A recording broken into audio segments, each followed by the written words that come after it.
Hi everyone. So today we are going to discuss one of the very interesting and very easy topic in discrete random variable, which is uniform random variable. And since this uniform random variable is also in the discrete as well as in the continuous, that is why I am just appending a prefix here where I am calling it discrete uniform random variable. So basically what I am saying is that this uniform random variable you will see in the discrete case also, in the continuous case also. So currently we are seeing in the discrete case, that's why I'm calling it discrete uniform random variable, right? Okay, so let's just see this. I mean, that's one of the simplest, one of the most useful random variable, one of the most useful phenomena that we see in the daily life, which is discrete uniform random variable. Let's just see that. What do I mean by that? So this is a random variable which model a probability distribution such that you have a couple of numbers or couple of elements, and it says that every element or every number is having the equal probability, which means you have some elements in the set. For example, you have, let's suppose there is a set where you have ABCD in this set, and you are saying that choosing ABCD, like either you choose A or B or C or D, it is having the equal probability, or maybe any not just choosing, maybe any other probability is equal probability, right? So you will say that probability of A is same as probability of B, is same as probability of C, is same as probability of D, which is 1 by 4 in this case, right? Why? Because there are 4 elements, then obviously it is 1 by 4. I hope that's fine. Now, does it matter that does this A mean? Which means semantically, what is this A? No, it doesn't matter. For example, it could be anything. It could be 1, 2, 3, 4. It could be 2, 3, 5, 6. It could be anything. I mean, it need not to be in the even the contiguous integer. See, it could be 1, 2, 3, 4. Right? Instead of this ABCD, you will say the probability of 1. If this is following the discrete uniform distribution, then you will say the probability of 1 is same as the probability of 2, is same as the probability of 3, is same as the probability of 4, and which is same as 1 by 4, isn't it? Now, see, as I'm saying again, it need not to be 1, 2, 3, 4, or it need not to be ABCD. It could be any set of elements, maybe. Even it need not to be contiguous. Maybe it is 250, maybe, and then you can have any number, right? 103, and then maybe 110, and anything. Let's suppose I say that these probabilities are equal. Then here also you will say that probability of 2 is same as probability of 50, is same as probability of 103, is same as probability of 110, right? And which is same as what? In this particular case, it will be 1 by 4 because there are 4 elements. Now you notice one thing is that here in this kind of distribution, this is 1 upon total number of elements, isn't it? Total number of elements. So let me go to the next page. Let's suppose the set is having, it doesn't matter that, I mean, the number of elements are contiguous, or which means is it 1, 2, 3, 4 in the contiguous way, or maybe discontinuous, which means, like, let's suppose, I mean, for example, if I give you one example of n numbers which are not contiguous in the sense, maybe you can have 2, 4, 6, like 2n. I mean, I'm just multiplying by 2 just to have one example, right? Here also n numbers. See, here also n numbers. Here also n numbers. The only difference is that in the later case you don't have n numbers as contiguous numbers, right? That's the only difference. Otherwise, like, both are having n numbers. Now in this set, if I just ask you what is the probability of 1, you will say this is same as probability of 2, which is same as probability of 3, which is same as probability of which is same as the probability of n, and which is same as 1 by n, isn't it? Now similarly, if I just ask you that in this case what are the probabilities, you will say that this is the same as probability of 2, which is same as probability of 4, and which is same as probability of 2n, which is same as, since this is 1 upon total number of elements that you have. So the total number of elements are not 2n here. Don't do this mistake. 2n is wrong because this should be the total number of elements, right? Because each element is having the equal probability, so that's why it should be the total number of elements, and the total number of elements is n, right? So that's why you will say that for any set the probabilities are, right? So for any set, in general, you can say for any set x1, I mean, need not to be that x1 and x2 are contiguous. Maybe x1 is 5, x2 is 100, something like that, right? It could be any semantically it could be any numbers, doesn't matter to us. So let's just have x1, x2 till xn. These are the n numbers which matters to us. Then you will say the probability of any xi is 1 by total number of elements, which is important, right? Total number of elements. And what are the total number of elements here? It is just n elements, so that's why you will say it is 1 upon n. That's how the discrete uniform random variable works. very easy to understand and very also nice to solve such we will be solving some questions and you will see that it's very nice to solve questions of the discrete uniform random variable. I hope you understood. See, the key point here is that this set could be anything. It is 1 upon total number of elements. And again, this need not to be contiguous, right? Need not to be contiguous. I hope that is fine to everyone. Now, let's just see the definition that I already had in the first slide, which is saying a random variable x has a discrete uniform distribution if each of the n values in its range, say x1 to xn, has the equal probabilities, right? If each of these n values has the equal probability, then we say that this is the PMF, which means the probability mass function of this discrete random variable or discrete uniform random variable. Okay, so see, since we are in the discrete case currently, so I might say again or I might not say again and again this discrete. So I might omit this word.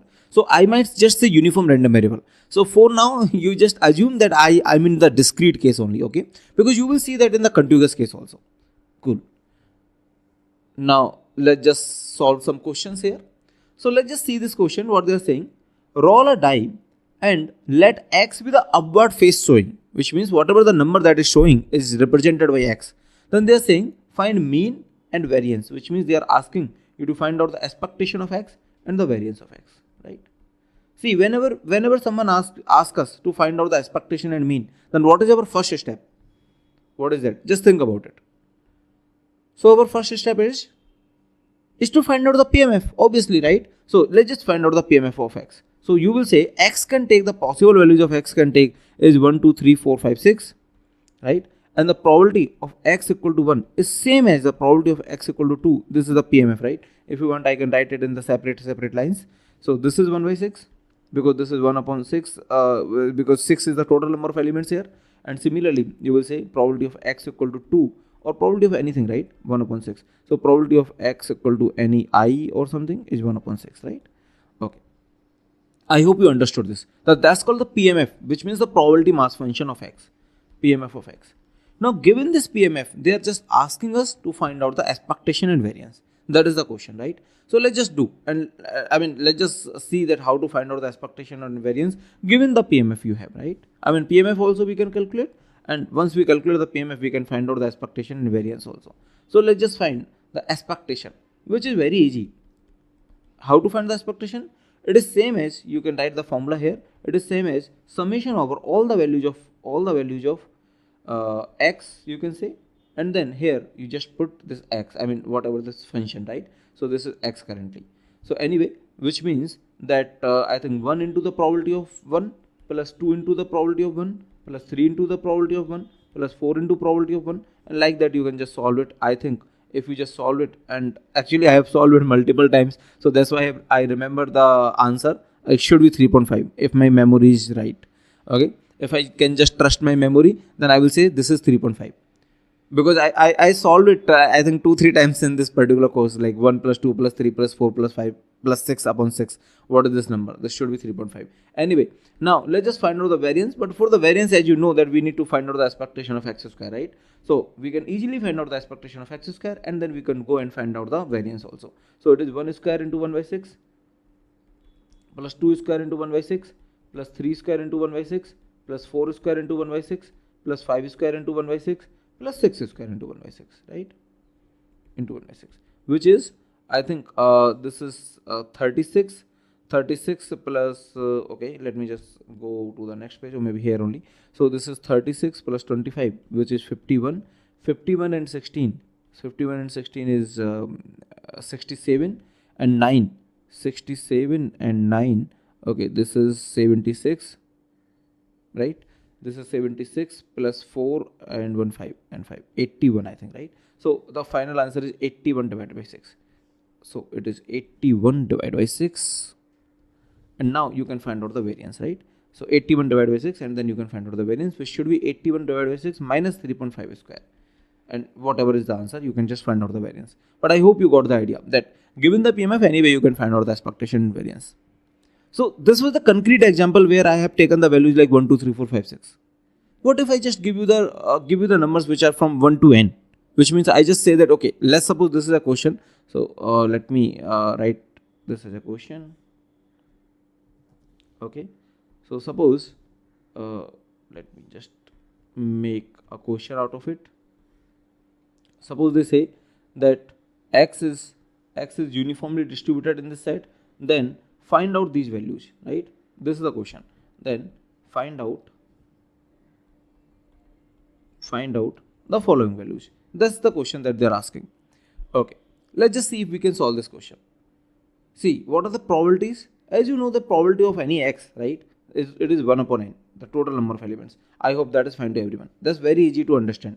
So let me just go to the next page, and this is 1 upon n. And why n here? Because n is the total number of element, and every element should be having the equal probability. So that's why, like, for x belongs to, you can say 1, 2, 3 till n. So I hope that's fine. I mean, that is easy.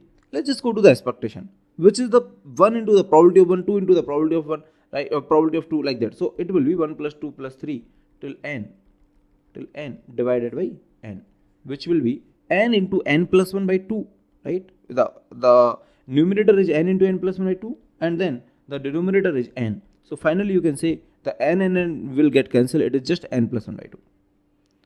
Which also makes sense. I mean, expectation is the middle point. If you remember the center of mass analogy that we did in one of the optional video. So basically expectation is just a middle point. So everyone is having the equal probability mass function here. So expectation is saying if it is n, if it is 1, if it is n, just take the middle of it, right? Which is 1 plus n by 2. Anyway, you can remember the formula, which is very useful. It is 1 plus n by 2, right?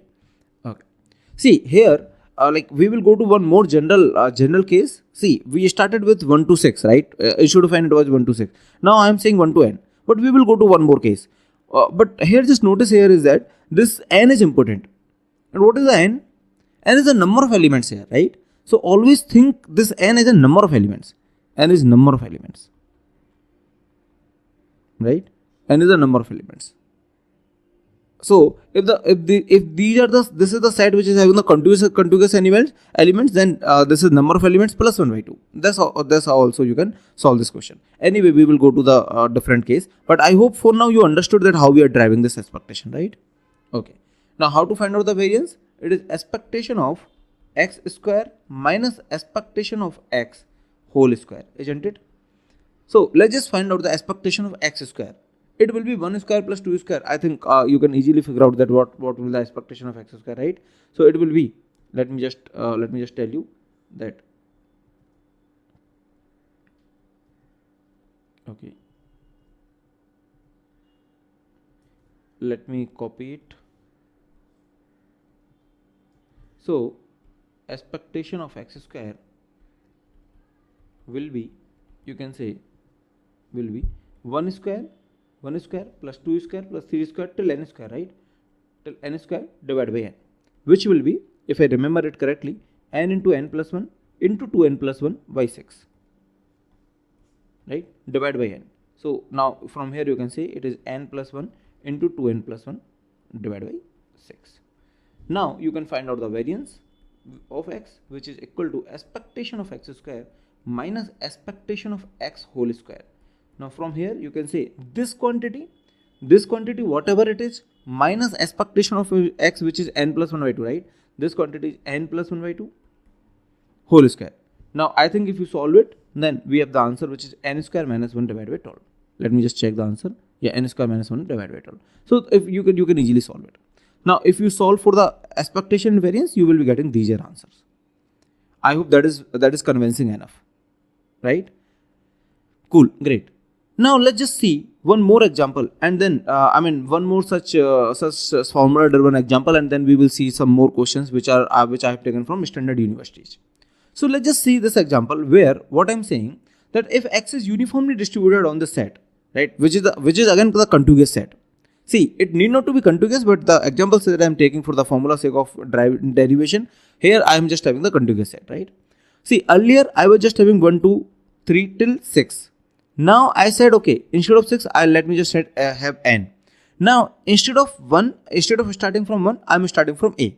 That is the only difference in this question. So what I want you, I just want you to solve this question, and then just give it a best try, okay?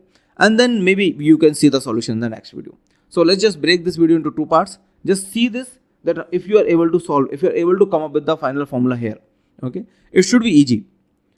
I mean, You can make it complicated, but it should be ultimately easy. Let's just see it in the next video. Just try it out. Okay, just try out your best, and then we will be meeting in the next video. Thank you.